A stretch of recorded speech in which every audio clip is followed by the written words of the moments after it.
Macmillan Audio presents The Homewreckers by Mary Kay Andrews. Narrated for you by Kathleen McInerney.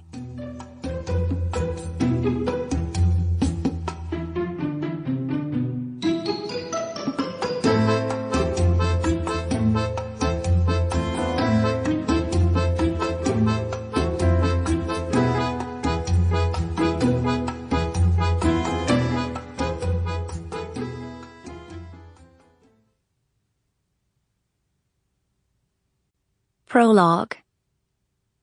A dark and stormy night.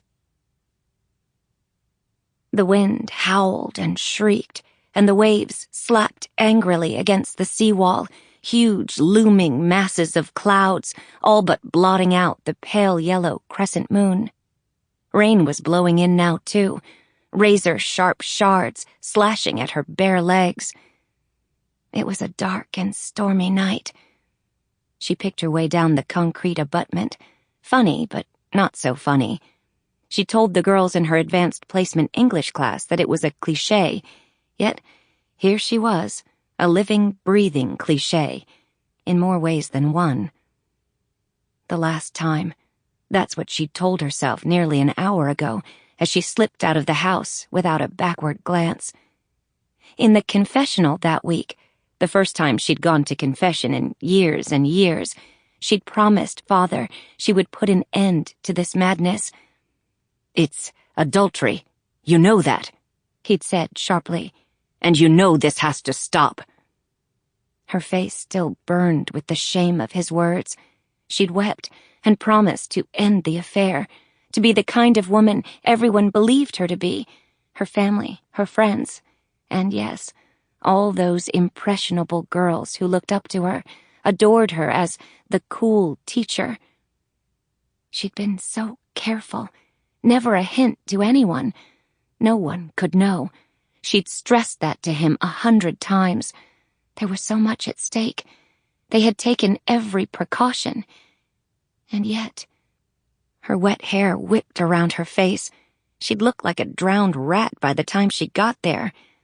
But she knew he wouldn't care. Within a minute of her arrival, he'd be tearing at her clothes with a ferocity that both amused and terrified her. But tonight would be different, she promised herself. Tonight was goodbye. Up ahead, 200 feet away, she spotted the flickering light in the dockhouse, the only light on the storm-blackened horizon.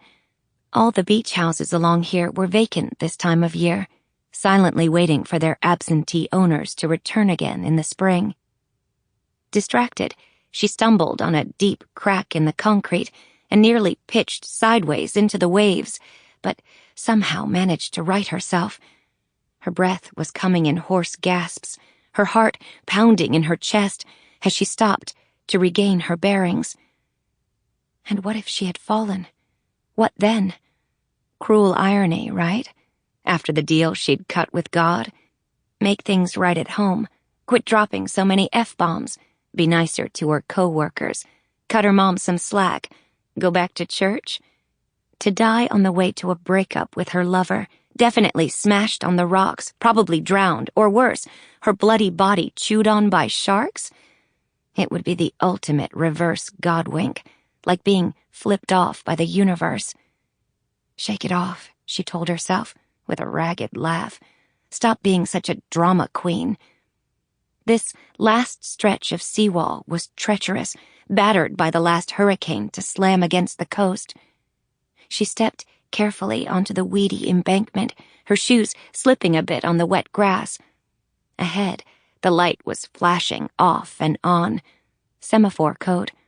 He'd taught himself from an old Navy handbook he'd found somewhere, and he got off on signaling her all kinds of dirty phrases when he arrived early and knew she was approaching. She thought of it as his version of foreplay. God, she was going to miss him.